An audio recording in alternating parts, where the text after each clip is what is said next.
Hello everyone. तो आज हम इस टॉपिक में बात करेंगे इंडिया यूएस रिलेशंस 1947 टू 1985। उससे पहले हम आगे बढ़े, हमें ये जान लेना चाहिए कि अमेरिका की विदेश नीति है क्या असल में। और इसका थोड़ा सा हमें आइडिया लगता है वर्ल्ड वॉर 1 और वर्ल्ड वॉर 2 से। ये जो वार्स हैं और इसमें जो अमेरिका ने अपना स्टैंड पॉइंट रखा है, इससे हमें पता लगता है कि अमेरिका की फॉरेन पॉलिसी आने वाले टाइम में किस तरीके से कोल्ड वॉर पॉलिटिक्स को इन्फ्लुएंस करती है, किस तरीके से वो रिलेशंस इंडिया के साथ मेंटेन करता है, किस तरीके से कोल्ड वॉर इरा में वो प्रॉक्सीज का यूज करता है, कब कब कौन से एरियाज में वो अपनी फॉरेन पॉलिसी को हारता हुआ देखता है, और कौन से एरियाज में उसकी फॉरेन पॉलिसी एक्चुअली इंडिया पे प्रेशर डालती है, और इंडिया इन प्रेशर्स को कैसे मैनेज करता है और कैसे इन प्रेशर से बाहर निकलता है। ये सब आज हम इंडिया यूएस रिलेशंस 1947 से लेके 1985 में जानेंगे। उससे पहले हम जान लेते हैं वर्ल्ड वॉर 1 के बारे में थोड़ा सा, एक स्मॉल ओवरव्यू, ताकि हम देख सके यूएस कोर्स ऑफ एक्शंस और इन कोर्स ऑफ एक्शन ने कैसे यूएस फॉरेन पॉलिसी ट्रेजेक्ट्री को कोल्ड वॉर पॉलिटिक्स में दिशा दी है। तो गाइस हम देखें कि वर्ल्ड वॉर 1 जो 1914 से 1918 में हुई है, इसके कई मुख्य कारण थे। इसका एक कारण ये भी था कि बैलेंस ऑफ पावर उस समय उन यूरोपियन कंट्रीज में काफी अनस्टेबल था। कंट्रीज जो कि डिवाइडेड थे दो गुटों में। एक गुट का नाम था एलाइज, जिसमें थे ब्रिटेन, फ्रांस एंड रशिया, और दूसरे ग्रुप का नाम था सेंट्रल पावर्स, जिसमें थे जर्मनी, ऑस्ट्रो हंगेरियन एम्पायर और ऑटोमन एम्पायर। हर एक कंट्री के अपने गोल्स थे। जैसे जर्मनी चाहता था कि वो स्ट्रॉन्गेस्ट पावर बने इन द यूरोप और अपने एनिमीज को भी न्यूट्रलाइज कर सके। ऑस्ट्रो हंगेरियन एम्पायर ये चाहता था कि वो अपने एम्पायर को प्रोटेक्ट करे, ताकि जो उसके स्टेट के अंदर जो नेशनलिस्टिक मूवमेंट्स है उसको वो कहीं ना कहीं सप्रेस कर सके। अब जहाँ देखें ब्रिटेन और फ्रांस, तो उनका ये था कि हम अपनी पावर को मेंटेन रखें और हम अपनी कॉलोनीज में कंट्रोल इस्टेब्लिश रखें। अच्छा, तो इन टेंशन्स की वजह से क्या होता है, मिलिटरिज्म आता है और अलायंसेस की फॉर्मेशन हो जाती है, जिसे हम देखते हैं कि वर्ल्ड वॉर 1 की ट्रिगरिंग फेज जो थी वो असैसिनेशन होता है किंग फ्रांस फर्डिनेंड का। इस शुरुआती कड़ी में हम देखते हैं कि जो यूनाइटेड स्टेट्स था अंडर वुड्रो विल्सन, जो कि 28th प्रेसिडेंट थे अमेरिका के, वो इस सिचुएशन को देख के न्यूट्रल रहते हैं। और उनके न्यूट्रल रहने का कारण ये भी था कि वो काफ़ी फार अवे फ्रॉम यूरोप थे, जिससे उनको कोई डर का खतरा नहीं था। और उस समय अमेरिकन का भी ये दावा था कि हम इस वॉर में शामिल नहीं होना चाहते। पर अगर हम असलियत में देखें यूएस की स्ट्रेटजी को, तो यूएस बिल्कुल भी न्यूट्रल नहीं था। यूएस ने हमेशा लोन दिए, हथियार दिए, गुड्स दिए, mainly countries like Britain and France. ये सब करने के पीछे मकसद था इकोनॉमिक इंटरेस्ट। बाद में हम देखते हैं जैसे वॉर कंटिन्यू होती है, तो जर्मनी के जो सबमरीन अटैक्स हैं वो शिप्स में होते हैं, दी अमेरिकन शिप्स। और एक कारण ये भी था जो जिमरमैन टेलीग्राम, एक सीक्रेट डिप्लोमेटिक कम्युनिकेशन था जो जर्मनी के फॉरेन ऑफिस में हुआ था, और ये प्रपोज मिलिट्री कॉन्टैक्ट था बिटवीन जर्मनी एंड मैक्सिको। इस अलायंस से अमेरिका की थिंकिंग चेंज हुई और अमेरिका ने भी युद्ध में शामिल होने का फैसला लिया 1970 में। नॉट कम्प्लीटली इन अ वे जैसे यूरोपियन कंट्रीज लड़ रही थी, but in a far away manner, like strategic control और स्पेंडिंग मनी और गिविंग वेपन्स, इस तरीके से। जो यूएस था, इसके जो सोल्जर्स थे, इसकी जो स्ट्रॉन्ग इंडस्ट्रीज थी, उन्होंने काफ़ी हेल्प किया एलाइज को जीतने में, और यूएस को इसमें ज़्यादा नुकसान नहीं उठाना पड़ा। वर्ल्ड वॉर वन के बाद हम देखते हैं कि वुड्रो विल्सन एक पीसफुल वर्ल्ड सिस्टम की क्रिएशन में लग जाते हैं, और वो 14 पॉइंट्स प्रपोज करते हैं। ये 14 पॉइंट्स के आइडियाज जो थे, ये रिफ्लेक्टेड थे सेल्फ डिटर्मिनेशन पे एंड कलेक्टिव सिक्योरिटी पे, जिसने फॉर्मेशन की लीग ऑफ द नेशंस। पर इन सब क्रिएशंस के बावजूद भी यूएस इंटरनल पॉलिटिकल इश्यूज में नहीं फंसना चाहता था। बस एक फॉर्मली एक ग्राउंड पे वो एक वर्ल्ड को कंट्रोल करने की कोशिश कर रहा था। ये जो वॉर्स हुई हैं, वर्ल्ड वॉर वन और वर्ल्ड वॉर टू, इनमें जो यूएस है, ये हमेशा इकोनॉमिकली एक्टिव रहा, और इसने प्लान्स प्रपोज किए हैं जैसे डेविस प्लान, जिसमें आप कंट्रीज को फाइनेंशियली बहुत सपोर्ट करते हो ताकि वो आपके कर्जदार बन जाए और आपको बाद में लोन रीपे करना पड़े अमेरिका को। फिर अमेरिका ने और स्ट्रेटजीज भी इख्तियार की, जिसमें आता है वॉशिंगटन नेवल कॉन्फ्रेंस, जिसमें था कि रिड्यूस्ड मिलिट्री नेवल कंपटीशन को हमने ख़त्म करना है ताकि फ्यूचर में जो वॉर एस्केलेशंस है वो कम हो। पर हमें देखने को मिलता है कि ये एफर्ट्स यूएस के फेल रहते हैं, क्योंकि नाजी जर्मनी का एडोल्फ हिटलर और फासिस्ट इटली का बेनिटो मुसोलिनी और जापान, इन कंट्रीज की जो एग्रेसिव बिहेवियर्स थे, इन कंट्रीज की जो एक्सपेंशनिस्ट पॉलिसीज थी, इन्होंने ग्लोबल वर्ल्ड ऑर्डर को चेंज करने में काफ़ी महत्वपूर्ण रोल निभाया। अगेन हम वर्ल्ड वॉर टू में देखते हैं एक मेजर कन्फ्लिक्ट फिर से शुरू होता है between axis power like Germany, Italy and Japan and allies power that consisted of Britain, Soviet Union and China and later the US। और पहले हम देखते हैं कि जो फ्रैंकलिन डी रूजवेल्ट है, वो इस वॉर में बाहर ही रहते हैं और अपने allies को सपोर्ट करते हैं through the policies like land lease act. इस वर्ल्ड वॉर टू में यूएस की एंट्री तब होती है जब यूएस पे पर्ल हार्बर अटैक होता है। जैसा कि हमने पहले भी एनालिसिस ड्रॉ किया था कि ड्यूरिंग द वॉर यूएस ने अपनी इंडस्ट्रीज पे काम किया और यूएस की लोकेशन सेफ थी। इसने अपनी मिलिट्री पावर को बढ़ाई, और यूरोप जो था उस समय वो काफ़ी हैवी लॉसेस से सफ़र कर रहा था।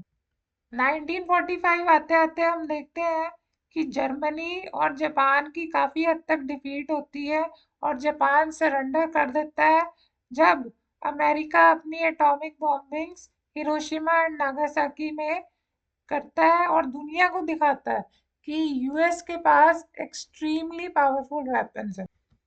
अब वॉर के बाद यूएस ने क्या कोशिश की? यूएस ने कोशिश की कि वो नया इंटरनेशनल ऑर्डर बिल्ड करे। अब वो नया इंटरनेशनल ऑर्डर बिल्ड इसलिए करना चाहता था, एक तो उसकी डोमिनेंस हो, और दूसरा ये इसलिए करना चाहता था कि वो फ्यूचर कन्फ्लिक्ट्स को प्रिवेंट करे और अपने नेशनल इंटरेस्ट को सिक्योर करे। तो ब्रेटन वुड्स कॉन्फ्रेंस एक रखी जाती है, जिसमें हम इंटरनेशनल इंस्टीट्यूशंस की क्रिएशन करते हैं, जिसमें से है इंटरनेशनल मॉनेटरी फंड और दूसरा है वर्ल्ड बैंक, जिसने आज की ग्लोबल इकोनॉमीज को स्टेबिलिटी देने में काफ़ी हद तक रोल निभाया है, और काफ़ी हद तक रोल नहीं भी निभाया, क्योंकि ये आज के टाइम पे यूएस फॉरेन पॉलिसी का एक एज अ टूल ही एक्ट करती हैं। आज अगर हम देखें यूनाइटेड नेशंस के जितने भी पीस प्रपोजल हैं, जैसे इजराइल गाजा में, वो काफ़ी हद तक फेल हुए हैं, और टू स्टेट सोल्यूशन तो कहीं दिखता हुआ नज़र आ ही नहीं रहा। चलिए बात करते हैं हम इंडिया यूएस रिलेशन की। पहले के कुछ अर्ली सालों में 1947 के टाइम में जो इंडिया और यूएस है, इसकी क्लोजनेस के काफ़ी रीजंस है, पर ज़्यादातर एक मेन रीज़न जो है कि ये दोनों कंट्रीज एक कॉमनैलिटी शेयर करती है कि ये दोनों कंट्रीज डेमोक्रेटिक कंट्रीज हैं, और डेमोक्रेटिक कंट्रीज के होने के नाते इन दोनों की शेयर्ड कॉमन वैल्यूज है, आइडियाज हैं। इंडिया यूएस रिलेशंस की बात की जाए तो इंडिया यूएस रिलेशंस अगर हम देखें आगे जाके, तो अगर इन इन रिलेशन में अगर डिसरप्शन आई भी है तो कहीं ना कहीं एक मिनिमम स्टेबिलिटी इन दोनों कंट्रीज में रही है डिस्पाइट एरियाज ऑफ डिसएग्रीमेंट्स। आज के टाइम में देखें तो अमेरिका जो है वो इंडिया का लार्जेस्ट ट्रेडिंग पार्टनर है, और जो भी इनिशिएशन है जैसे कि famous green revolution in India जो कि 1970 में हुआ था, ये भी अमेरिका की हेल्प की वजह से ही अंडर PL 480 प्रोग्राम ये एनेबल किया गया, ताकि इंडिया अपने फूड सिक्योरिटी के गोल्स को अचीव कर सके। और इस चीज का श्रेय यूएस एडमिनिस्ट्रेशन को ही जाता है ज्यादातर। और जहां तक हम इंडिया अमेरिका के रिश्तों की बात करें तो इंडिया ने काफी इमेंसली गेन किया है और बेनिफिट लिया है यूएसए से in terms of science and technology initiative, जो कि 1960 में हमें देखने को मिलता है, जिससे इंडिया को एक एबिलिटी मिली कि वो अपने सेवरल टेक्निकल इंस्टीट्यूशंस ओपन कर सके, जैसे Indian institute of technology, IIT Kanpur and other medical, agricultural and scientific laboratories, और अपनी कई रिसर्च ऑर्गेनाइजेशन भी खोल सके जो आगे जाके बहुत महत्वपूर्ण रोल निभाएंगी इंडिया सोशो इकोनॉमिक डेवलपमेंट में। आगे जाके देखते हैं कि 1971 में यूएस और इंडिया के रिलेशंस काफ़ी स्ट्रेंड हो जाते हैं, और यूएस फिर भी कहीं ना कहीं हद तक थोड़ा बहुत सपोर्ट तो इंडिया को दिखाता ही है। तो इससे पता लगता है कि दोनों कंट्रीज के रिश्ते भले ही एरियाज ऑफ डिसएग्रीमेंट में थे, और एरियाज ऑफ डिसएग्रीमेंट लार्जली जो थे यूएस की साइड में ज़्यादा थे, इंडिया की साइड पे तो कम ही थे और यूएस की साइड में ज़्यादा थे। तो फिर भी एक कहीं ना कहीं एक मिनिमम रेखा खिंची हुई थी कि कहीं ना कहीं यूएस का एक इन्फ्लुएंस रहता ही था कि थोड़ा सा सपोर्ट किया जाए इंडिया को, ताकि ये जो है प्रो सोवियत या रशिया का एलाई ना बन जाए, क्योंकि उस समय कोल्ड वॉर पॉलिटिक्स चल रही थी। तो आगे अब हम डिस्कस करेंगे इनके रिलेशंस, तो हमें पता लगेगा कैसे डायनामिक्स चेंज होते हैं इंडिया यूएस रिलेशंस के, कैसे हमें पता लगता है किन किन कारणों की वजह से यूएस को अपनी साइड बदलनी पड़ी और यूएस को अपनी प्रॉक्सीज का इस्तेमाल करना पड़ा जैसे पाकिस्तान, और फिर इंडिया ने किन किन फैसलों में रशिया का साथ देना ज़्यादा बेहतर समझा, या रशिया से हेल्प लेना उन्होंने ठीक समझा बजाय यूएस से। जैसा कि हमने पहले भी बताया कि जो इंडिया था वो यूएस डिक्लेरेशन ऑफ इंडिपेंडेंस और उसके एस्पायर्ड यूएस आइडियाज और प्रोग्रेस ऑफ डेमोक्रेसी से काफी प्रभावित था। और हमें ये भी देखने को मिलता है कि यूएस ने इंडिया की फ्रीडम स्ट्रगल में भी काफी सपोर्ट किया। 1941 का टाइम देखें तो यूएस डिपार्टमेंट ऑफ स्टेट ने एडवाइस किया ब्रिटेन को कि वो टेम्पररी डोमिनियन स्टेटस दे इंडिया को, ताकि इंडिया का जो होल हार्टेड सपोर्ट है वो वर्ल्ड वॉर 2 में इफेक्टिवली मिले। इंडिया के जो यूएस के साथ रिश्ते थे उन्होंने एक कहीं ना कहीं लेवरेज भी दिया इंडिया को कि वो एज ए फाउंडिंग मेंबर बने यूएन का। आप अगर देखें तो हमारा जो इंडियन कॉन्स्टिट्यूशन है उसके फंडामेंटल राइट्स का जो चैप्टर है वो काफ़ी हद तक इंस्पायर हुआ है अमेरिकन कॉन्स्टिट्यूशन से। हमें पहली झलक थोड़ा सा हमें रिफ्लेक्शन मिलता है नेहरू जी के आइडिया से, कि नेहरू जी ने 7 सितंबर 1946 को अपनी स्पीच में ये कहा कि अमेरिका का बहुत महत्वपूर्ण रोल है in regulation of global affairs. उनका ये भी कहना था कि यूएस ने काफ़ी हद तक मॉरल सपोर्ट किया इंडिया की आज़ादी में, उन्होंने मॉरली काफ़ी भूमिका निभाई। और इसके लिए इंडियन लीडर्स काफ़ी शुक्रगुजार हैं अमेरिका का। और वो चाहते थे कि अमेरिका के साथ हमारे क्लोज और कॉर्डियल रिलेशंस इस्टेब्लिश हों। पर हम आगे जाके देखते हैं कि नेहरू जैसे ही कंट्री की कमांड पे आते हैं तो वो अपनी एक फॉरेन पॉलिसी को सामने रखते हैं जिसका नाम था नॉन अलाइनमेंट। अच्छा, इंटरेस्टिंग बात ये है कि ये नॉन अलाइनमेंट जब नेहरू जी लाए तो ये नॉन अलाइनमेंट ने काफ़ी सस्पिशंस क्रिएट किए यूएस के माइंड में। और हमें काफ़ी टाइम लगा, लगभग लगा लो 1970s या 1980s तक हमें काफ़ी टाइम लगा यूएस को समझाने में कि ये जो हमारी नॉन अलाइनमेंट की पॉलिसी है ये जो है ये प्रो सोवियत नहीं है। अमेरिकन लीडर्स का कहना था कि ये प्रो सोवियत है और इंडिया बड़े चालाकी से सोवियत यूनियन की साइड ले रहा है। आगे जाके हमें ये भी देखने को मिलता है कि जो यूएस का एटीट्यूड था कश्मीर इशू को लेके वो भी पाकिस्तान के फेवर में चल जाता है इसी फॉरेन पॉलिसी की वजह से। इसका मतलब ये नहीं कि नॉन अलाइनमेंट पॉलिसी बहुत एक बेकार पॉलिसी थी। ये एक अच्छी पॉलिसी थी। ये इसलिए अच्छी थी क्योंकि ये इंडिया के वैल्यूज़ और मॉरल्स को इसने इस्टेब्लिश किया, एक इंडिया की अपनी पहचान बनाई और ये दुनिया को जताया कि जो थर्ड वर्ल्ड कंट्रीज़ है उनकी भी वॉइस है और वो पीस और इंडिपेंडेंस के साथ तरक्की करना चाहते हैं। हम नेहरू जी की स्पीचेस को अगर और ध्यान से देखें तो वो काफ़ी इस पॉइंट पे फेवर करते थे कि कलेक्टिवली सारे ट्रेड करें, कलेक्टिवली सारे प्रोस्पेरिटी गेन करें, ना कि वो सब आपस में लड़ाई करते रहे और ये लड़ाई को एक ग्लोरीफाइड वे में कंट्रीज के अंदर प्रोजेक्ट किया जाए और ऐसी प्रोजेक्शन से डिसरप्शंस आ जाती हैं बिटवीन कंट्रीज एज वेल।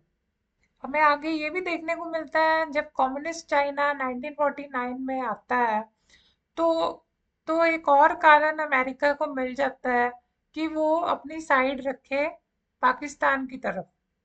जो इंडिया की नॉन अलाइनमेंट है इसका एक ही मकसद था कि हमें एक्सेसिव मिलिट्री बिल्डअप से बचना है और हमें either of the super power से कोई भी एसोसिएशन नहीं रखनी, ना ही हमें अमेरिका के साथ जुड़ना है, ना ही हमें सोवियत यूनियन के साथ जुड़ना। नेहरू जी ये इसलिए कहना चाह रहे थे क्योंकि हम अपनी आज़ादी को कॉम्प्रोमाइज़ नहीं कर सकते। हमने अपनी आज़ादी में काफ़ी इंडिपेंडेंस स्ट्रगल्स देखे हैं और ये स्ट्रगल्स बहुत मुश्किल से होते हैं और काफ़ी मुश्किल से हमें ब्रिटेन से आज़ादी मिली है। नॉन अलाइनमेंट का ये भी एक विजन था नेहरू जी का कि नॉन अलाइनमेंट अगर हम रखेंगे तो इंडिया को एक इंडिपेंडेंट इंटरनेशनल पॉलिटिकल और मॉरल रोल अदा करने का मौका मिलेगा। और नेहरू जी का ये भी विजन था कि नॉन अलाइनमेंट से जो भी पॉलिटिकल राइवलरीज है बिटवीन यूएसए यूएसएसआर वो जो साउथ एशिया का कॉन्टिनेंट है उससे काफ़ी हद तक दूर रहेंगी। इस नेहरू जी की पॉलिसी को हम स्ट्रेटेजिक ऑटोनॉमी ऑफ इंडिया भी कह सकते हैं और इससे इंडिया को एक स्ट्रॉन्ग आइडियल फाउंडेशनल बेस मिला अपनी एक पहचान बनाने में दुनिया के वर्ल्ड पॉलिटिक्स स्टेज में। जबकि हम अमेरिका का रुख देखते हैं तो अमेरिका का रुख काफ़ी क्लेवरली डिजाइन था और काफ़ी क्लेवरली अमेरिका ने अपनी पॉलिसी सेट की ताकि वो वर्ल्ड की जो भी फेलियर्स है या लॉसेस है उनसे वो बेनिफिट ले सके। और अगर हम नेहरू जी का देखें तो नेहरू जी ने नॉन अलाइनमेंट के साथ 5 और कंट्रीज को भी, ये 5 कंट्रीज का ग्रुप था। इन 5 कंट्रीज में ग्लोबल साउथ की भी वॉइस को नेहरू जी ने काफ़ी हद तक ध्यान में रखा। और ये जो ग्लोबल साउथ का फाउंडेशन जो नेहरू जी ने रखा ये आज हमें इंडिया की फॉरेन पॉलिसी में भी देखने को मिलता है अंडर पीएम मोदी। जैसा कि आप देख सकते हैं कि जवाहरलाल नेहरू की जो फाउंडेशन थी वो इंडियन फॉरेन पॉलिसी में काफ़ी अपना एक इम्पोर्टेंट रोल प्ले करती है। 1950 के दशक में देखें तो इंडिया यूएस के रिश्तों में हमें देखने को मिलता है कि जो अमेरिका था, अमेरिका का मेन कंसर्न था कंटेनमेंट ऑफ कम्युनिज्म। और ये कंटेनमेंट ऑफ कम्युनिज्म ये इतना ये डेस्परेट था कि आगे हम जाके देखेंगे कि काफ़ी प्रॉक्सीज का अमेरिका ने यूज़ किया, काफ़ी इन्वॉल्वमेंट अमेरिका की साउथ एशिया में बढ़ी। जहाँ तक भारत का सवाल है, भारत उस समय अपनी सोशल और इकोनॉमिक डेवलपमेंट को लेके काफ़ी चिंतित था। नेहरू जी के माइंड में यही था कि इंडिया को कैसे प्रोग्रेसिव वे में आगे बढ़ाना है। उस समय इंडिया के और यूएस के व्यूज़ काफ़ी डिफरेंट थे और नेहरू जी जो कि नॉन अलाइनमेंट के एडवोकेट थे, वो इस अलायंस से तो काफ़ी दूर रहना चाहते थे। नेहरू जी ने 8 मार्च 1949 में अपनी एड्रेस टू कॉन्स्टिट्यूएंट असेंबली में ये कहा कि हमारी जो विदेश नीति है या हमारी जो पॉलिसी है, वो जो है पावर अलाइनमेंट से दूर रहने की नहीं है, बल्कि हम चाहते हैं कि हम इफेक्टिवली कोऑपरेट करें। उसी समय हमें prime minister of Britain Winston Churchill का एक ऑफिशियल अनाउंसमेंट देखने को मिलता है, जिसमें वो अपनी फेमस कोल्ड वॉर स्पीच में कहते हैं कि आयरन कर्टेन डिसेंट हो गया है और दो ब्लॉक्स बन गए हैं, एक ईस्टर्न ब्लॉक है और एक वेस्टर्न ब्लॉक है ऑन 5 मार्च 1946। अमेरिकी विशेषज्ञों का ये भी कहना था कि जो नेहरू जी की पॉलिसी का बैकग्राउंड है, ये न्यूट्रलिज्म पे आधारित है और इसकी वजह से हमें काफ़ी डिफरेंसेस देखने को मिलते हैं यूएस फॉरेन पॉलिसी में। और ये डिफरेंसेस नेहरू जी के आइडियाज़ की वजह से थे, जो कि अमेरिका को उस समय काफ़ी पसंदीदा नहीं थे और अमेरिका काफ़ी रिलक्टेंट था to help India at this point of time. उस समय के जो यूएस सेक्रेटरी ऑफ स्टेट थे, जॉन फॉस्टर डुवेल्स, उनका कहना था कि ये जो नॉन अलाइनमेंट की पॉलिसी है, ये इमोरल है। उनका ये भी कहना था कि जो हमारे साथ नहीं है वो यूएस के अगेंस्ट है और इंडिया ने अपने पार्ट पे इस पॉलिसी को अप्रूव नहीं किया और वो कम्युनिज्म का कंटेनमेंट करने में हमारा साथ नहीं दे रहा। और इन्हीं सब आइडिया से हमें देखने को पता लगता है कि most of the India America relations जो थे, वो इस नॉन अलाइनमेंट के कंफ्यूजन पे ही बेस्ड थे। इंडिया की जो नॉन अलाइनमेंट थी वो पीस के लिए काफ़ी इम्पोर्टेंट थी और इस नॉन अलाइनमेंट पॉलिसी का ये था कि अपने वो डिज़ायर्स को फुलफिल करे और इंडिपेंडेंट रीजनल पावर की तरह वो एक रोल अदा करे। हम देखते हैं कि अमेरिका का ऑब्सेशन इतना था कि कम्युनिज्म को हटाने में कि उसने पाकिस्तान के साथ मिलिट्री अलायंसेस की। एक थी South East Asian Treaty Organization और दूसरी थी सेंट्रल ट्रीटी ऑर्गेनाइजेशन। हम throughout the Cold War period देखते हैं तो अमेरिका की यही कोशिश रही है कि वो इंडिया को इस ग्लोबल पॉलिटिक्स में फिट करे ताकि इंडिया उनके कहने पे चले। पर इंडिया ने इन अटेम्प्ट्स को अपोज किया, कहते हुए कि ये रीजनल और एक्स्ट्रा रीजनल इश्यूज को काफ़ी बढ़ावा देती है। हमें इंडिया और अमेरिका के रिश्तों में हर्डल्स काफ़ी एरियाज में देखने को मिलती हैं। ये हर्डल्स हैं जैसे कि कश्मीर इशू, जैसे कि Palestine and the creation of independent Israel, जैसे कि इंडिया चाइना रिलेशन और कैसे कम्युनिज्म का कंटेनमेंट करना है, और कोरियन क्राइसिस में हमें देखने को मिलता है, एक्सेट्रा। बात आती है अब कोरियन क्राइसिस में, हम देखेंगे कि कोरियन क्राइसिस में कैसे इंडिया और यूएस के रिलेशंस में एक बिहेवियरल चेंज या एक इंटरेक्शन हमें देखने को मिलती है। इस कोरियन क्राइसिस में जापान के 35 साल के रूल के बाद हमें देखने को मिलता है कि एक गैप सा मेंटेन हो जाता है और बोथ साइड्स को फियर होता है कि यूएस इस पूरे रीजन पे, कोरिया के रीजन पे कब्जा ना कर ले, और दूसरी साइड सोवियत को फियर होता है कि वो कब्जा ना कर ले, क्योंकि दोनों की आपस में बनती नहीं थी। उस एक को खतरा था कि अ, रशिया कैप्चर कर लेगा, दूसरे को खतरा था कि यूएस कैप्चर कर लेगा।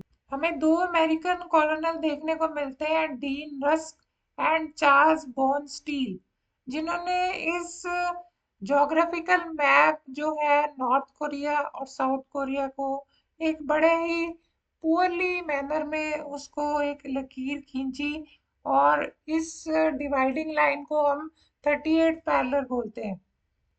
अच्छा, इस लाइन के खींचने के बाद हमें देखने को मिलता है कि जो नॉर्थ रीजन था वो इंस्टॉल हो जाता है किम किम टू सुंग, और जो यूएस का साइड था वो सिंगयाम की तरफ से ऑक्यूपाई हो जाता है, सॉरी सिगमन। दोनों ही पावर के आइडियाज थे कि हमें एक यूनिफाइड कोरिया नहीं चाहिए, क्योंकि ये फिर से एक पावर स्ट्रगल बन जाएगी between America and Russia. During the 1950s हमें देखने को मिलता है कि जो कोरिया है सडनली अटैक कर देता है साउथ कोरिया के रीजन में, और इस समय इंडिया ने जो है यूएस के फेवर में वोट किया और कंडेम किया नॉर्थ कोरिया के इस एक्शन को। इंडिया ने इस केस को क्लियरली देखा कि नॉर्थ कोरिया ने बॉर्डर क्रॉस किया है और 38 पैरेलल के आगे जाके अटैक करने की कोशिश की है, और इंडिया का कहना था कि ये वायलेशन है इंटरनेशनल लॉ की, जिसे किसी भी हद तक रोकना चाहिए। 1951 में हम ग्रेट पिवट देखते हैं, जहां पे इंडिया ने यूएस के अगेंस्ट वोट कर दिया to brand China as aggressor. इसमें ये इंडिया ने तर्क दिया कि इंडिया ने रियलाइज किया कि जो अमेरिका था वो प्लान करना चाहता था to push all the way to the Chinese border.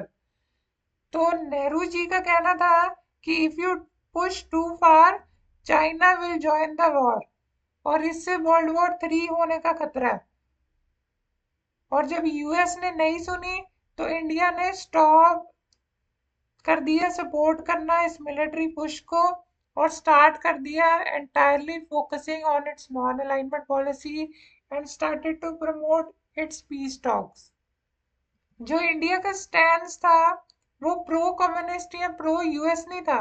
India चाहता था कि डी एस्केलेशन हो और इंडिपेंडेंस मिले, और एशियन पर्सपेक्टिव को भी मद्देनजर रखते इंडिया ने ये फैसला लिया था।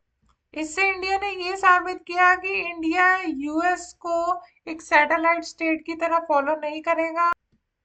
उनका ये भी कहना था कि इंडिया का मानना था कि जो ये वेस्टर्न पावर्स है, जैसे यूएस हो गया, यूके हो गया, इनको एशियन पॉलिटिक्स बिल्कुल भी समझ नहीं आती, और ये कई बार काफी अग्रेसिव स्टांसेस ले लेती है अगेंस्ट थर्ड वर्ल्ड कंट्रीज या न्यूली इंडिपेंडेंट कंट्रीज।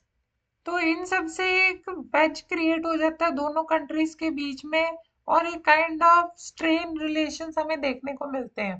इस इंडिया के मूव से हमें ये भी देखने को मिलता है कि यूएस फॉरेन पॉलिसी मेकर्स को ये लगता है कि इंडिया एक फ्रेंड बनने की कोशिश कर रहा है चाइना की, और 1950s में हमें एक ये स्लोगन देखने को मिलता है, हिंदी चीनी बाई बाई, जिसमें हम चाइना के साथ एक पीसफुल और एक अच्छे संबंध की कोशिश करते हैं, और ये नेहरू जी का ही कहना था। और यूएस को ये बात पता थी कि चाइना अब ऐसे उभर के आया है, तो हमें बहुत सारे एफर्ट्स करने पड़ेंगे चाइना को प्रिवेंट करने के लिए, और इसी के चलते इंडिया ने रिकॉग्नाइज कर दिया माओस चाइना को ऑन 30 दिसंबर 1949। और इंडिया ने ये भी कहा, एक आइडिया रखा कि चाइना को परमानेंट मेंबर बना देना चाहिए इंडियन यूएनएससी का, not Indian USC, United Nation Security council. India के इस रिकॉग्निशन जो उन्होंने चाइना को दिया, उससे जो अमेरिका ने फॉर्मोसा एग्रीमेंट किया था, जिसके अंदर उसने ये कहा था प्रेसिडेंट आइजनहावर ने कि उसके पास अथॉरिटी है ताइवान के रीजन को प्रोटेक्ट करने की against the attacks from the People's Republic of China PRC. हम जहाँ तक यूएस का स्टैंड देखें इस इशू पे, तो यूएस ने कंप्लीट ब्लॉक कर दिया था entry to recognise China and further to give its entry in the UN. तो आगे हम वियतनाम पे चलते हैं। तो वियतनाम वॉर से पहले हमें एक वर्ड को ध्यान में रखना होगा जिसका नाम है Indo China, French Indo China. तो ये वर्ड है क्या? इसमें हम इसको डिसाइफर करेंगे कि इंडो का मतलब है वेस्टर्न पार्ट्स जैसे कि कंबोडिया, लाओस, जिनका बहुत सारा कल्चरल इन्फ्लुएंस है इंडिया के साथ। और चाइना को यहाँ पे माना जाता है कि ईस्टर्न पार्ट ऑफ वियतनाम, ठीक है, जिसका भी कल्चरल इन्फ्लुएंस काफी हद तक हमें चाइना की कन्फ्यूशनिस्ट राइटिंग्स में देखने को मिलता है।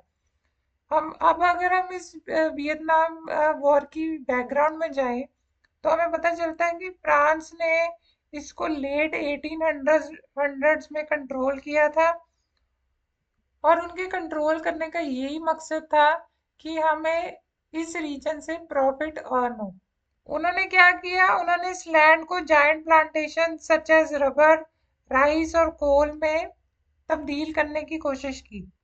अपना कंट्रोल एस्टेब्लिश करने के लिए उन्होंने ब्यूटीफुल यूरोपियन स्टाइल बिल्डिंग्स बनाई, रेल रोड्स बनाई, ताकि लोकल पीपल को ये शक ना हो, और उन्हें काफी फ्यू राइट्स दिए और उनको काफी हार्श कंडीशंस में भी काम करवाया। जो फ्रेंच थे वो अपनी लैंग्वेज को स्प्रेड करना चाहते थे, रिलीजन जो था उनका कैथोलिज्म था, वो इसलिए करना चाहते थे ताकि हम इस एरिया को कंट्रोल करें। वर्ल्ड वॉर टू के बाद हम देखते हैं people of Indo China, specifically जो वियतनामीज थे, लेड बाय हो ची मिन, उन्होंने कहा कि बहुत हो गया, अब टाइम आ गया है हम फ्रेंच को बाहर निकालें। और इसी एरिया पे हमें इंडिया यूएस रिलेशन के बीच में एक डिसएग्रीमेंट देखने को मिलता है। फ्रेंच एक वॉर हार जाते हैं जिसका नाम था डेन बिन फू इन 1954, DIEN BIEN PHU। इससे जो अमेरिका था काफी नाराज हुआ कि उन्होंने काफी पैसे पे किए कि आर्मी स्टे रहे, और वो चाहते थे कि फ्रेंच अपना कंट्रोल रखे ताकि कम्युनिज्म बिल्कुल ना फैले। वही इंडिया का स्टैंड था कि इंडिया खुश था कि वो एक कॉलोनियल पावर को जाते हुए देख रहा था। इंडिया का मानना था कि वियतनामीज के पास हर वो राइट है to rule themselves just like India. और वही हम अमेरिका की बात करें तो अमेरिका का डर था अगर ये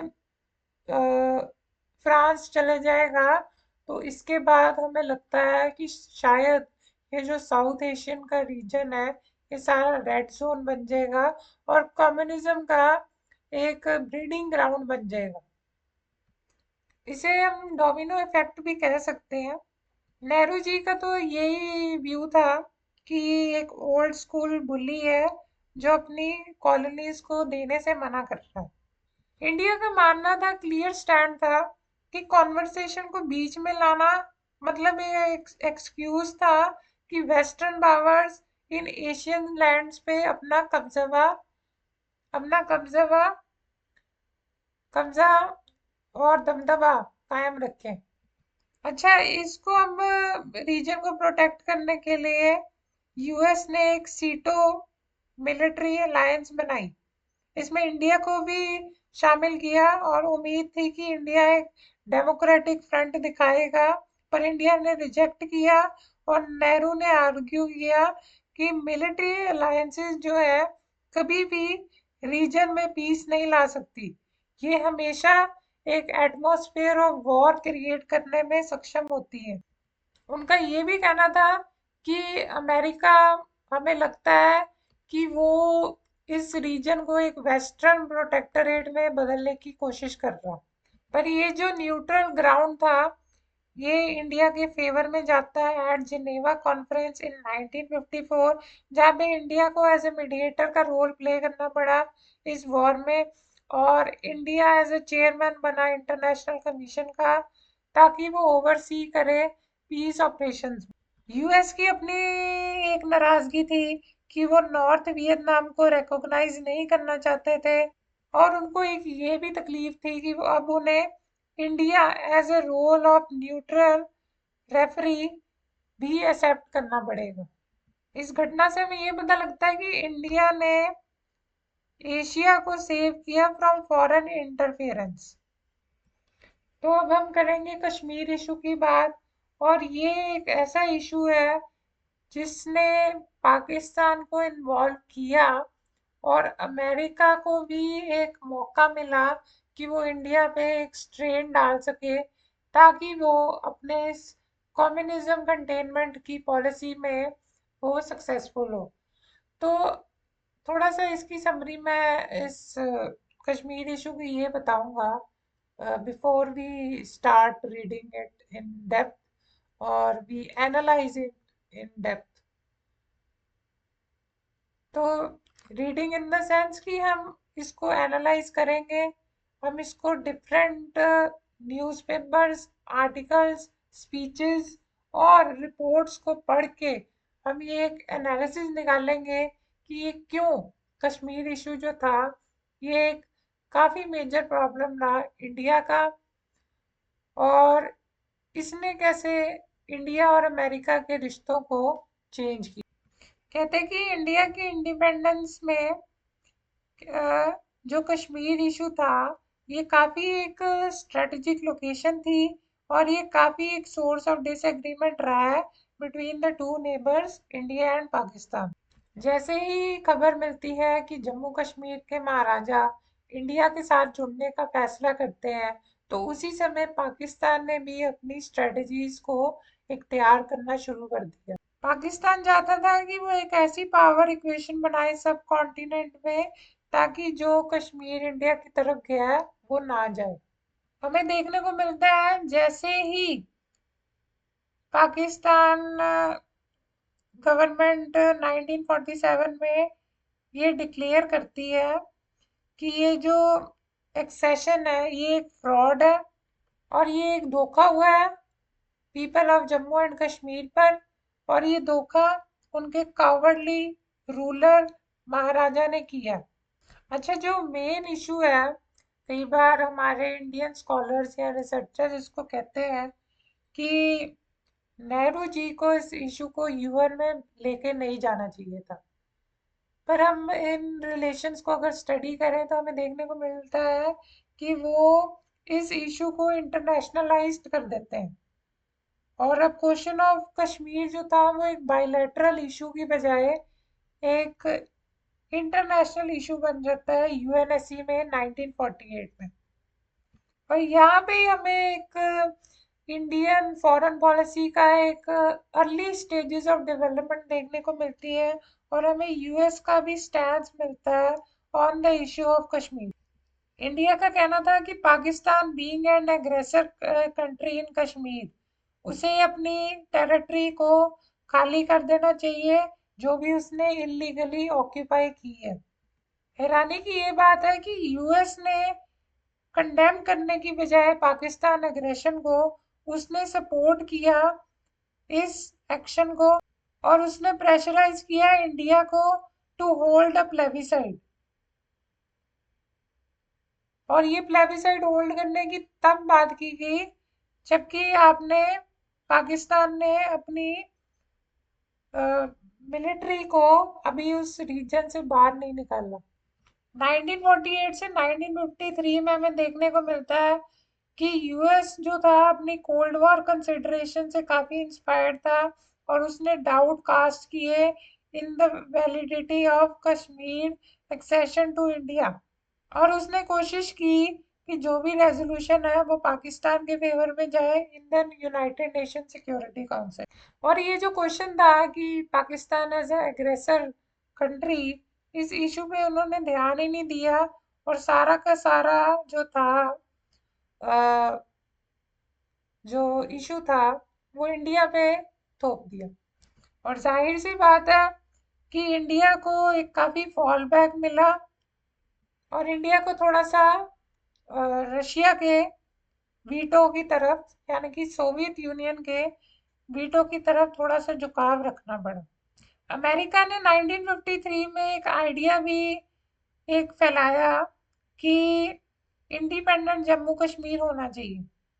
इन एक्शन से हमें साफ पता लगता है कि जो यूएस की इंटेंशंस थी वो कोल्ड वॉर स्ट्रेटजी से ही डिटरमाइन हुई थी, क्योंकि उस समय अगेन मैं वही बात रिपीट करूंगा, मेन जो थ्रेट था वो कम्युनिज्म का स्प्रेड ना होना, मतलब स्प्रेड से रोकना।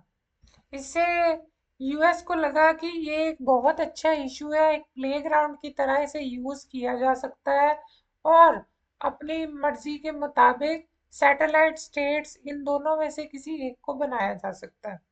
कहते हैं कि जो इंडिया और पाकिस्तान था उन्होंने काफ़ी कोशिश की अपने कश्मीर इशू को रिजॉल्व करने की between the year 1953 and 1956 through negotiation या बातचीत की वजह से। पर US military aid to Pakistan जो थी 1954 में, इसने सारा ही कॉन्टेक्स्ट जो था कश्मीर इशू का चेंज कर दिया और इसने एक sharp deterioration in the India US relation में काफ़ी अहम रोल निभाया। थोड़ा सा हम इस कश्मीर इशू का ये भी कारण देख सकते हैं कि Pakistan as a strategic location एक वेस्टर्न और ईस्टर्न एशिया के बीच में सिचुएटेड था और ये जाहिर सी बात है एक क्रूशियल रोल प्ले कर सकता है during the war with the USA और विद द यूएसएसआर और चाइना। तो उस समय पाकिस्तान ने काफ़ी लार्ज इकोनॉमिक और मिलिट्री एड ली और अपनी मिलिट्री कैपेसिटी को बढ़ाया, जिससे इंडिया पाकिस्तान रिलेशंस काफ़ी इंटेंसिफाई हुए।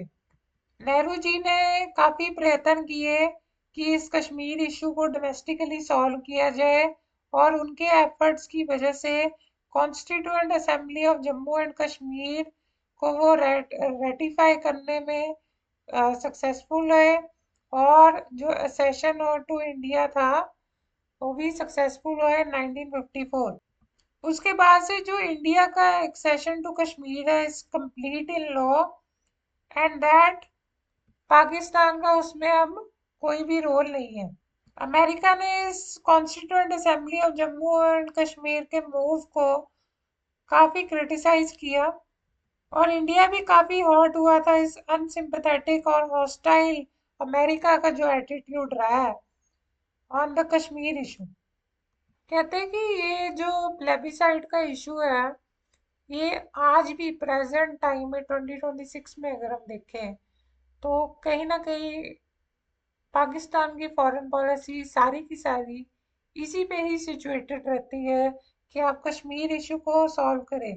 बल्कि वो ये बात को एक मेन बात को उन्होंने देखा ही नहीं कि 1965 की वॉर और 1971 की वॉर में यूएन ने इस प्लेबिसाइड एजेंडा को बिल्कुल ही ड्रॉप कर दिया था। आगे हम देखते हैं कि 1971 वॉर के बाद 1972 में शिमला एग्रीमेंट साइन होता है जिसमें इस इंटरनेशनल इशू को बायलैटरल इशू में कन्वर्ट कर दिया जाता है और इंडिया का कहना था हम मीडिएशन किसी भी थर्ड पार्टी से एक्सेप्ट नहीं करेंगे। और इस कश्मीर इशू ने काफ़ी बॉर्डर टेंशन्स रेज किए बिटवीन इंडिया एंड पाकिस्तान और एक प्रॉक्सी वॉरफेयर जो था कश्मीर में शुरू हुआ जिसे हम 1980s में एनालाइज कर सकते हैं।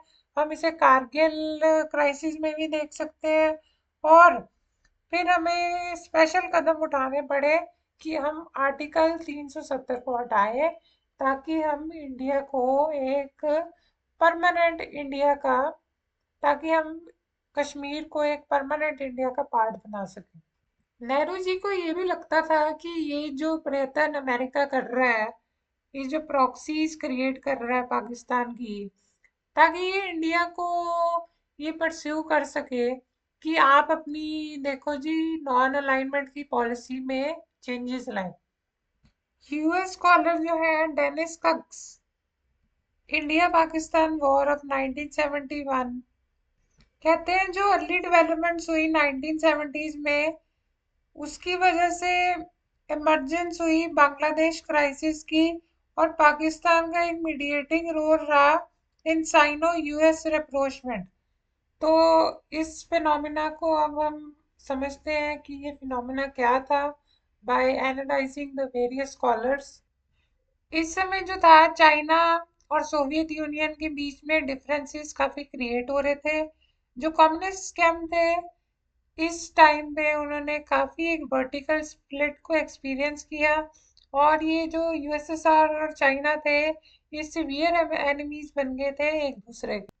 इस सब राइवलरी के बीच में जो मेन कारण थे वो थे बॉर्डर क्लैशेस और आइडियोलॉजिकल स्प्लिट थे, और ग्लोबल पावर मिलिट्री कंपटीशन था, जिनकी वजह से इनके बीच में राइवलरी देखने को मिलती है। इससे जो बैलेंस ऑफ पावर थी वो पेंटागन के हाथ में आने वाली थी। हमें देखने को मिलता है कि यूएसएसआर और इंडिया आपस में क्लोजली अलाइंड हो गए, और जो यूएसए है वो चाइना और पाकिस्तान के ज़्यादा नज़दीक हो गया। ड्यूरिंग दिस फेज हमें एक न्यू फिनोमिना भी देखने को मिलता है जिसे हम कहते हैं आईआर लैंग्वेज पे गन बोट डिप्लोमेसी। तो गन बोट डिप्लोमेसी एक फॉरेन टूल है जिसमें आप बिना वॉर किए आप कोहर्जन का यूज करते हो। आप एक थ्रेट की तरह परसीव करवाते हो अपने एनिमी को और अपने गोल्स को अचीव करवाते हो।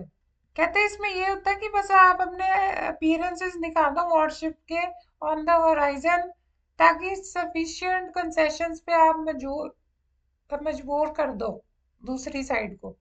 ये जो बांग्लादेश वॉर है इसके काफी सीरियस इम्प्लीकेशन थे यूएस की साइड पे, क्योंकि यूएस को लग रहा था कि कोई भी सक्सेस अगर इंडिया को मिलेगी तो वो ये सोवियत यूनियन बैक्ड इंडिया की जीत होगी, और सोवियत यूनियन की ही अल्टीमेटली जीत होगी इसमें, और जो इंटरेस्ट है कंटेनिंग सोवियत पावर वो हमारा फुलफिल नहीं होगा। इसलिए इंडिया को अपोज करना चाहिए हमें एज अ यूएस। कहते हैं कि स्कॉलर्स कहते हैं कि इन अर्ली 1970s में यूएस ने एग्री किया to sell Islamabad and exception of continuing restrictions to on the US military aid to the subcontinent. US ने 40 मिलियन पैकेज ऑफ वेपन्स भी ऑफर करे, और साथ ही साथ पाकिस्तान को ये भी कहा कि पाकिस्तान के याह्या खान को ये भी कहा कि वो अपना चाइनीज लीडरशिप को मेरा मैसेज कन्वे कर दे कि यूएस इंटरेस्टेड है in opening up to China. वही इंडिया की साइड देखें तो इंडिया ने 1971 India Soviet treaty of friendship sign की। उसी समय हमें देखने को मिलता है 2 दिसंबर 1971 को वॉशिंगटन ने जो मिलिट्री सेल्स अनाउंस की थी इंडिया को 70 बिलियन मिलियन की, वो उन्होंने रिजेक्ट कर दी क्योंकि वो पाकिस्तान को सपोर्ट करना चाहते थे। यूएस ने अपनी ऑर्डर कर दी sailing USS Enterprise into the Bay of Bengal. उन्होंने अपनी एक नेवल फ्लीट भेज दी बे ऑफ बंगाल में as its part of gunboat diplomacy जो हमने अभी समझी है। अमेरिका को पता था कि इंडिया जो है बर्डनड है काफ़ी सारे बिलियंस ऑफ बांग्लादेशी रेफ्यूजीज, क्योंकि उस समय वॉर के दौरान एग्रेशन जो था पाकिस्तान ने वो बांग्लादेश वाली साइड जो कि ईस्ट पाकिस्तान है उसमें दिखाया था, और उस चक्कर में पाकिस्तानीज ने बांग्लादेशीज पे काफ़ी अत्याचार किए, जिसकी वजह से उनको कईयों को अपनी लैंड छोड़ के इंडिया में माइग्रेट करना पड़ा। पीएम इंदिरा गांधी ने अपनी कोशिश की और वो यूएस गई और उन्होंने कन्विंस करने की कोशिश की यूएस प्रेसिडेंट को कि आप ये इमर्जिंग ह्यूमैनिटेरियन क्राइसिस को एंड करें। बट ये जो सब था ये एफर्ट्स अनसक्सेसफुल रहे और वेस्टेड रहे।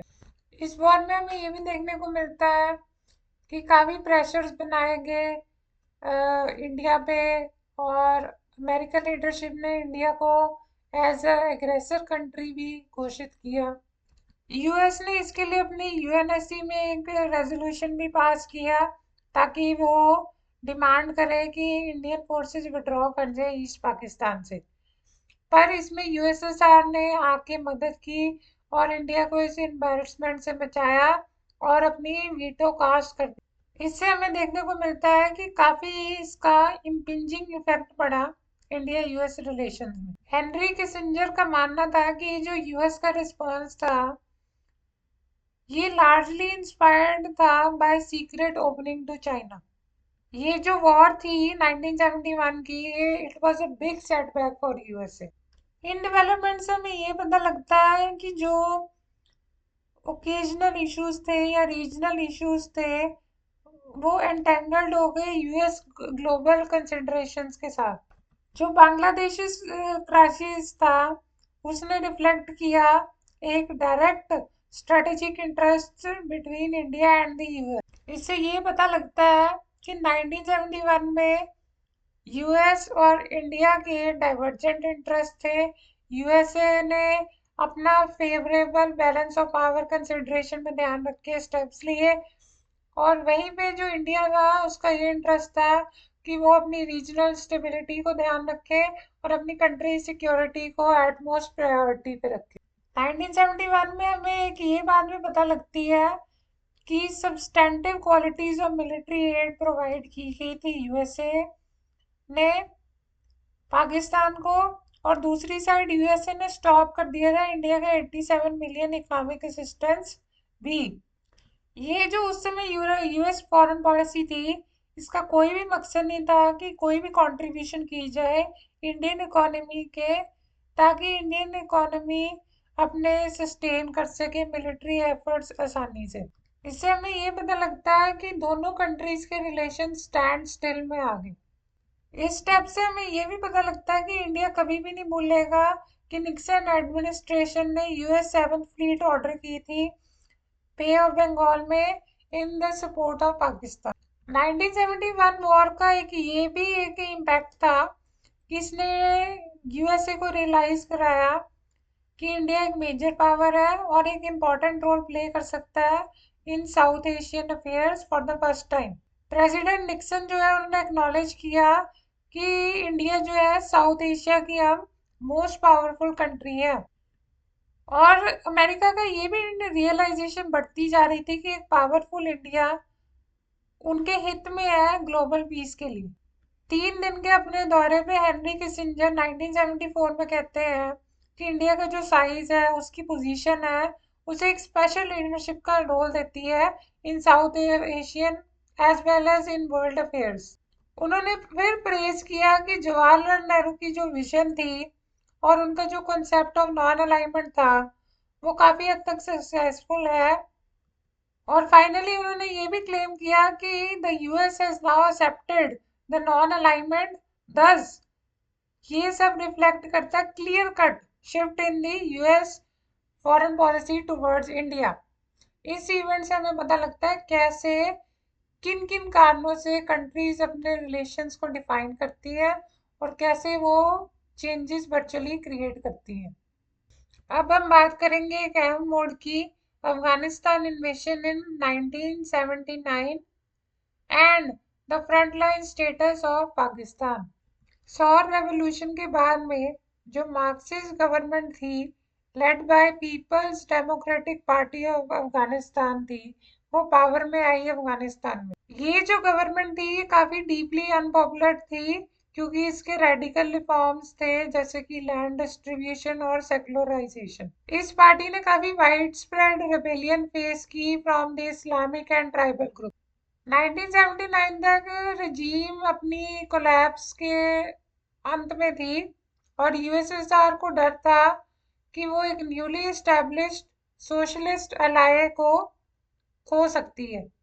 कहते कि जो नूर मोहम्मद तारकी है उनको ओवरथ्रो कर दिया गया था और मार दिया गया था, और जो हाफिजुल्ला अमीन सईद थे वो पावर में आए और मॉस्को को वो काफी अनरिलायबल रखने लगे और मॉस्को को एक आइडिया रहा कि वो एक प्रो वेस्टर्न तो नहीं।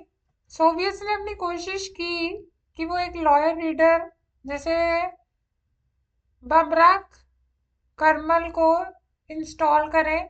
इससे यूएस के मन में फियर आ गया कि अगर अफगानिस्तान ऐसा कुछ करेगा तो उससे यूएस को अपनी इन्वॉल्वमेंट जरूर दिखानी पड़ेगी। यूएस को ये भी डर था कि इरानियन रेवोल्यूशन में जो स्पिल ऑफ इफेक्ट आया है, जो कम्युनिस्टिक आइडियाज आए हैं, वो कहीं ना कहीं इस रीजन में भी आएंगे और इस रीजन को भी इफेक्ट कर देंगे।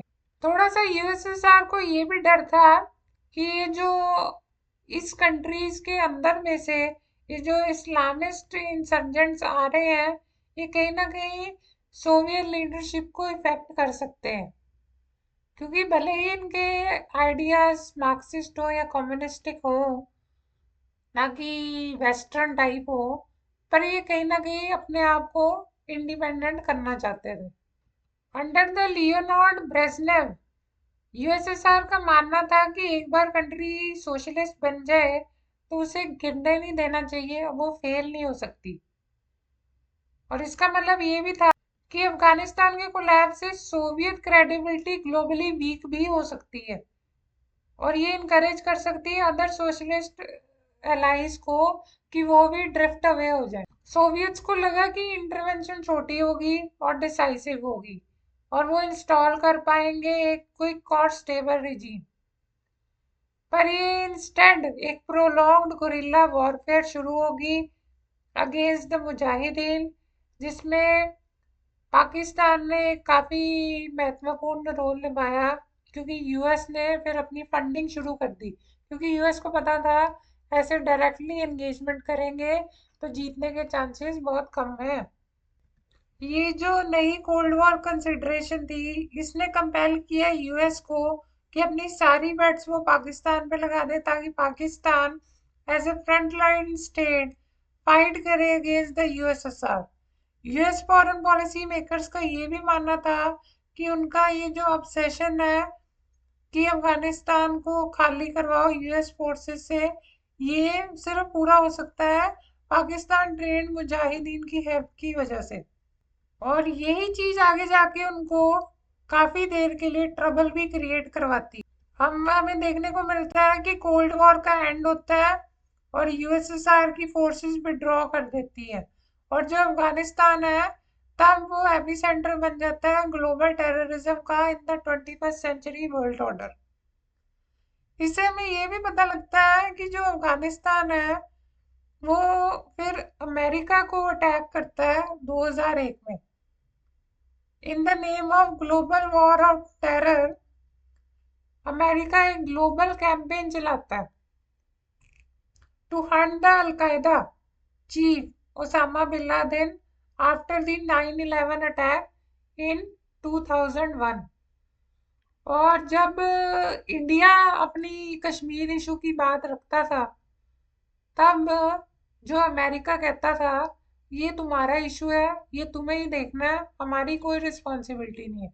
अब जब अमेरिका में 9/11 हुआ तो उसके बाद से अमेरिकन इतने वो हो गए कि उन्होंने अपना सारा ध्यान कंटेनमेंट ऑन टेररिज्म पे फोकस कर लिया और हमें एक शिफ्ट मिलता है कि after cold war era US emerged as a super power और and the only super power जो एक लौती सुपर पावर थी और जिसकी फॉरेन पॉलिसी में अब कंटेनमेंट के पैमाने बदले हैं। पहले यूएस की फॉरेन पॉलिसी में कंटेनमेंट का मतलब था कम्युनिज्म, अब कंटेनमेंट का मतलब है टेररिज्म। उसके बाद आगे जाके हम अगर स्टडी करेंगे मोदी इरा में तो कंटेनमेंट ऑफ चाइना आ जाएगा। उसके आगे हम स्टडी करेंगे ट्रम्प इंडिया रिलेशंस में तो हमें पता लगेगा कि टैरिफ्स कैसे इम्पोर्टेंट रोल प्ले करते हैं यूएस फॉरेन पॉलिसी में। और यूएस फॉरेन पॉलिसी का make America great again initiative जो डोनाल्ड ट्रंप ने लगाया है वो किस तरीके से दुनिया की तबाही कर रहा है और एट प्रेजेंट इन 2026 हमें यूएस ईरान वॉर देखने को मिल रही है, जिसकी वजह से स्ट्रेट ऑफ हॉर्मूज बंद है। कहते कि इस दौरान जो पाकिस्तान का यूज किया जाता था कि वो सप्लाई करे weapons to Afghanistan mujahideen through the Pakistan territory. इसी के बीच में जो पाकिस्तान का न्यूक्लियर प्रोग्राम था उस पे भी कंप्लीट साइलेंस अमेरिका ने रखी। मिड 1981 में हम देखते हैं कि पाकिस्तानी जनरल जिया उल हक ने रिफ्यूज किया $400 मिलियन मिलिट्री एड का अंडर द कार्टर एडमिनिस्ट्रेशन। फिर हम देखते हैं कि रेगन एडमिनिस्ट्रेशन में उन्हें 5 साल का इकोनॉमिक असिस्टेंस पैकेज दिया गया, $3.2 बिलियन ऑफ आर्मर और सपोर्ट दिए गए along with the F-16 aircraft to Pakistan. ये एक सिग्निफिकेंट डेवलपमेंट थी और जिसके सीरियस इम्प्लीकेशन सिक्योरिटी में थे इंडिया के लिए। पाकिस्तान उस समय एक स्पेशल स्टेट बन गया था और वो एक यूएस स्ट्रेटेजिक कैलकुलेशंस का एक मेन पार्ट बन गया था।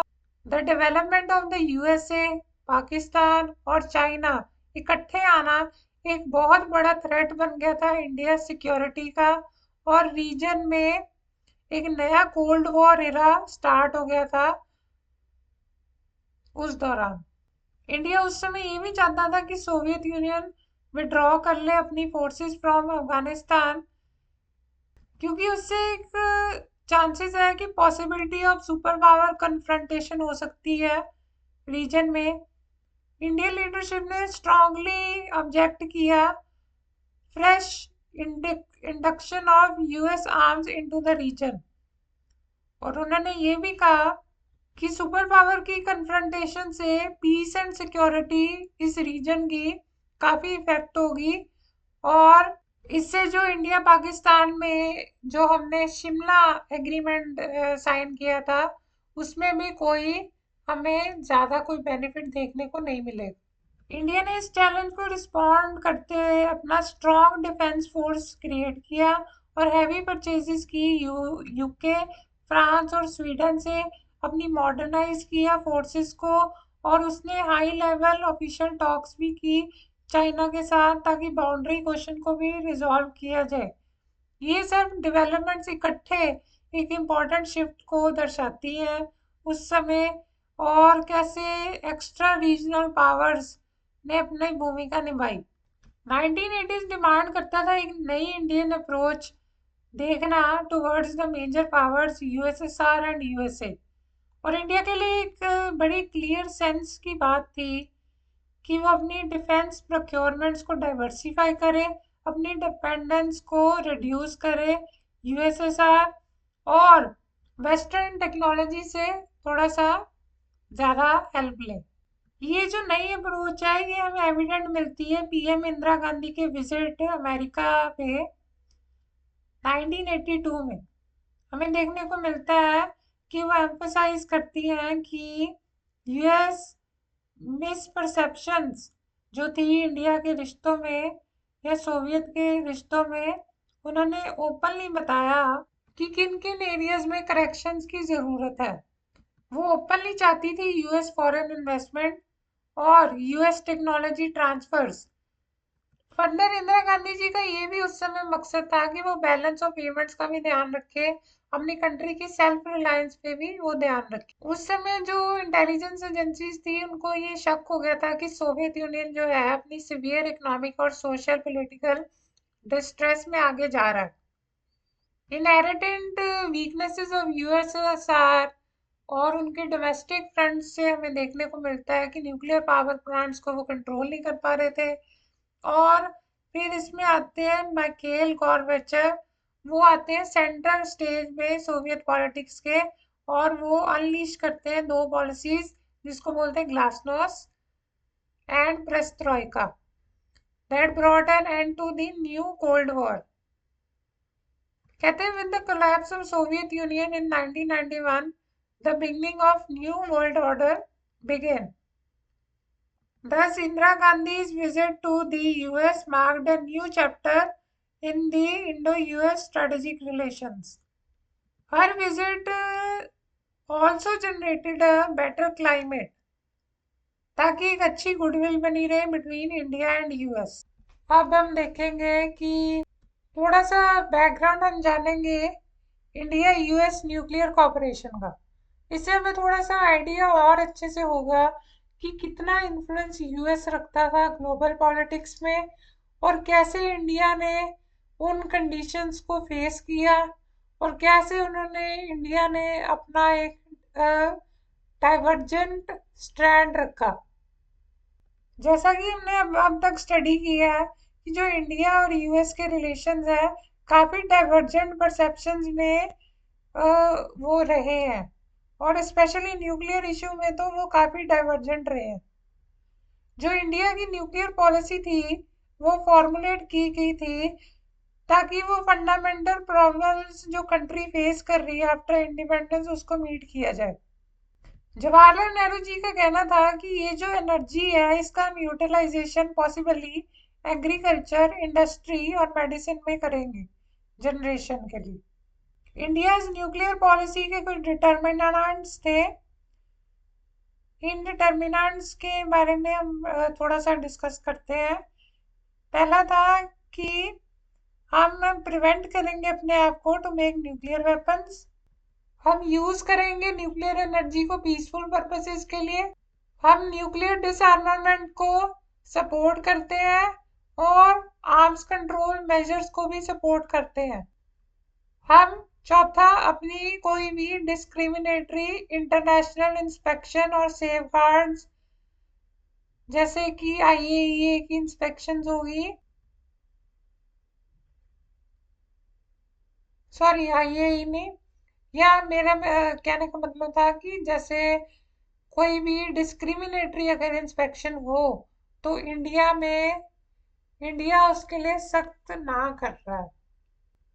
जो फर्स्ट ओकेजन हमें देखने को मिलता है न्यूक्लियर इशू का बिटवीन इंडिया एंड यूएस, वो हमें देखने को मिलता है creation of IAEA on October 23, 1956। IAEA means atomic energy agency. इसके इशू थे कि सेफगार्ड करना और कंट्रोल करना and India's and US divergent stand जो भी थे एनपीटी पे, उन्होंने भी एक तरह से कांस्टेंट इरिटेंट्स का सर्व किया बिटवीन टू नेशन। इंडिया ने काफी स्ट्रांगली रिएक्ट किया atoms for piece proposal by president divide Eisenhower. उनका मानना था कि ये एक तरह से एक प्रीडोमिनेंट पोजीशन दे रही है उन कंट्रीज को जो ऑलरेडी एडवांस है न्यूक्लियर साइंस में और टेक्नोलॉजी में। जो इंडिया और यूएस था उनके आइडियाज भले ही डिफरेंशिएटेड थे, पर वो कहीं ना कहीं नेगोशिएट भी करते थे to the scope and the powers to be given to the IAE, उस हद तक बस। डिफरेंसेस इतने प्रेडोमिनेंट थे कि इंडिया लीडिंग क्रिटिक की तरह इमर्ज हुआ on the behalf of newly independent countries. India ने इस सिस्टम को क्रिटिसाइज किया US led IAEA safeguard system को। जब एनपीटी आती है, नॉन प्रोलिफरेशन ट्रीटी आती है, तो इंडिया इसे रिफ्यूज कर देता है साइन करने से एनपीटी को। इंडिया ने इस बात पे भी कंडेम किया कि ये जो सीरीज ऑफ एक्शंस है बाय यूएस गवर्नमेंट, ये काफ़ी डिस्क्रिमिनेटरी है और ये एक एफर्ट है कि ये स्लो डाउन करे प्रोग्रेस ऑफ द कंट्री। जो ये न्यूक्लियर इश्यूज है इन्होंने काफ़ी इंडो यूएस रिलेशनशिप को इफेक्ट किया 1960s में, 1970s में, और ये धीरे धीरे कॉम्प्लिकेटेड हो गए। इनका हमें क्लैश एक और तरीके से भी देखने को मिलता है कि यूएस कई बार रिलक्टेंट था कि वो सप्लाई करे fuel to India for TAPS, Tarapur atomic power plant. उस दौरान इंडिया ने काफ़ी कोशिश की इस सल्यूशन प्रोवाइड करने में इस प्रॉब्लम को। इंडिया का ये भी तर्क था अगर आप कंटिन्यूसली वेपन्स को प्रोड्यूस करोगे तो ये टेम्प्ट करेगा दूसरी कंट्रीज को भी कि वो भी अपना न्यूक्लियर प्रोग्राम्स को स्टार्ट। इंडिया ने फिर से क्लियर किया कि उनकी जो पॉलिसी है वो न्यूक्लियर वेपन्स बनाने की नहीं है, बल्कि न्यूक्लियर एनर्जी को पीसफुल पर्पसेस के लिए यूज़ करना है। इंडिया ने ये भी कहा कि वो काम करता है और सपोर्ट करता है न्यूक्लियर डिसआर्मामेंट को और न्यूक्लियर आर्म्स कंट्रोल मेजर्स को। At the same time it continues to refuse the NPT as well. ये जो एनपीटी ट्रीटी थी ये डिस्क्रिमिनेटली इसलिए थी कि इससे लगा कि जो एग्जिस्टिंग पावर्स है उनके पास न्यूक्लियर वेपन्स का पाइल अप हो जाएगा स्टॉक और न्यूक्लियर वॉर हेड्स का, और वो कभी भी डिसआर्मामेंट की तरफ पहुंचेंगे ही नहीं, जिससे एक न्यूक्लियर अटैक का हमेशा खतरा रहेगा नॉन न्यूक्लियर स्टेट्स को। और इंडिया ऐसी काइंड की प्रोलिफरेशन से बीट वर्टिकल बीट हॉरिजॉन्टल बहुत दूर था। तो अक्टूबर 1972 में इंदिरा गांधी जी ने ग्रीन सिग्नल दिया to the chairman of atomic energy commission AEC and the director of Bhabha atomic research centre BARC कि वो अपना काम शुरू करे पीएनई प्रोजेक्ट में। और न्यूक्लियर टेस्ट कैरी आउट किया गया इंडिया के द्वारा 18 मई 1974 को एट पोखरान। इससे सिग्निफिकेंट स्ट्रेन्स आए इंडिया और यूएस के रिलेशंस में। रिलेशंस कॉम्प्लिकेटेड का कारण ये भी था कि यूएस रिलक्टेंट हो गया to supply fuels to TAPS Tarapur atomic plant, और यूएस तब तक नहीं माना जब तक उसको सेटिस्फैक्ट्री एश्योरेंस नहीं मिली regarding nuclear safeguard and the handling of spent fuel from the plant. ये जो इश्यू था डिस्पोजिशन ऑफ स्पेंट फ्यूल ये कंटेंटियस बना for the relation between India and US. India ने अगेन रीअफर्म किया कि उसकी कोई भी इंटेंशंस नहीं है कि वो न्यूक्लियर वेपन बनाए या न्यूक्लियर डिवाइस बनाए। इस समय तक इंडिया एक लीडिंग क्रिटिक की तरह सामने आ रहा था और न्यूली इंडिपेंडेंट कंट्रीज को भी ये पता चल रहा था। ये इशू और भी कॉम्प्लिकेटेड हो गया जब यूएस कांग्रेस ने पास किया nuclear non proliferation act of 1978। इस एक्ट ने supply of nuclear fuel to any non nuclear country conditional कर दिया according to IAEA safeguards.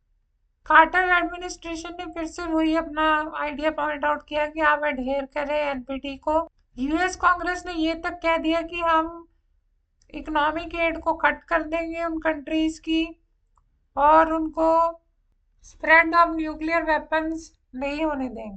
President quarter की जब इंडिया में दौरा होता है 1978 में तो एक न्यू बिगनिंग शुरू करता है इंडिया यूएस रिलेशंस का।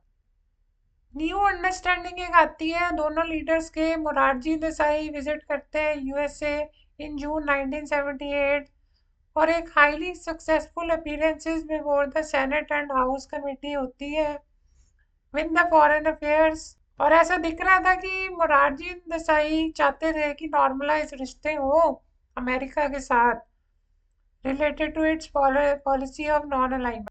कार्टर एडमिनिस्ट्रेशन ने डिस्पाइट स्ट्रॉन्ग ऑपोजिशन ऑथराइज कर दिया sale of 38 tons of nuclear fuel to India for its Tarapur reactor in September 1980। President Carter चाहते थे कि वो एक मेंटेन करे favourable momentum between the India-US relation, believing that the Desai government was negotiating with them in a good faith. जो 1974 का test था जो गवर्नमेंट इंडिया ने किया था, और ये ध्यान में रखते हैं कि आईए सेफगार्ड्स का मिनिमम इम्पैक्ट, इससे एक ये डेवलपमेंट भी देखने को मिली कि Pakistan during the 1970s and 80s उसने भी एक न्यूक्लियर प्रोग्राम का कॉन्सेप्ट शुरू कर दिया under the name Islamic bomb. Pakistan जो कि एक ओपन और सीक्रेट मेथड यूज कर रहा था to acquire fissile materials facilities and nuclear devices. एक बार ही फिर से इंदिरा गांधी जी ने इन्फॉर्म किया लोकसभा में 24 फरवरी 1983 कि हम पीसफुल पर्पसेस के लिए इसे यूज कर रहे हैं और आगे भी करते रहेंगे। थोड़ा सा हमें देखने को मिलता है कि पाकिस्तान ने फ्रांस के साथ डील की ताकि थोड़ा सा हमें न्यूक्लियर प्रोसेसिंग प्लांट में इस्टेब्लिशमेंट में मदद मिले।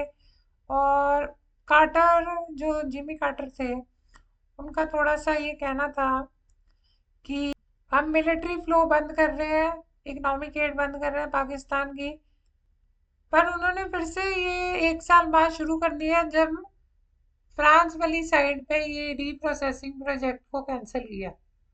तो इस दशक में हम देख सकते हैं थोड़ा सा सख्त रुख अमेरिका ने पाकिस्तान पे अपनाया था और एक सॉर्ट ऑफ अपनी डोमिनेंस को मेंटेन रखने की उसने कोशिश की थी। 1985 में एक प्रेसलर अमेंडमेंट पास होता है जिसमें कि बताया जाता है कि पाकिस्तान को जो एड एंड असिस्टेंट प्रोग्राम है वो कंटिन्यू हो सकता है if Pakistan does not possess any nuclear weapon.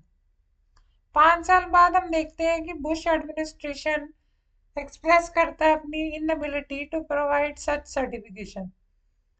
इससे उसे स्टॉप करना पड़ता है इकोनॉमिक एड टू पाकिस्तान। और ये जो स्टेप है इंटरप्रेट किया जाता है in India as a official confirmation by US कि Pakistan had nuclear bomb. On the whole देखा जाए तो ये जो कन्फ्लिक्ट्स थे न्यूक्लियर इशू पे बिटवीन यूएसए एंड इंडिया 1980 के दौरान, ये इंक्लूड करते थे disagreements vis-a-vis the limit of disarmament, ban on nuclear weapon test or memorandum on underground test or prohibition of the use of nuclear weapons, reduction in elimination of nuclear weapons in the delivery of vehicles and in the problem of control of verification. In our later analysis, we will look at the foundation of the Indo-US Civil Nuclear Cooperation Agreement of 2008, which is also known as 123 Agreement, which actually paved the way for building a reliable energy security dynamics for the India. So thank you very much for listening me till the end. We will meet in another video. Thank you.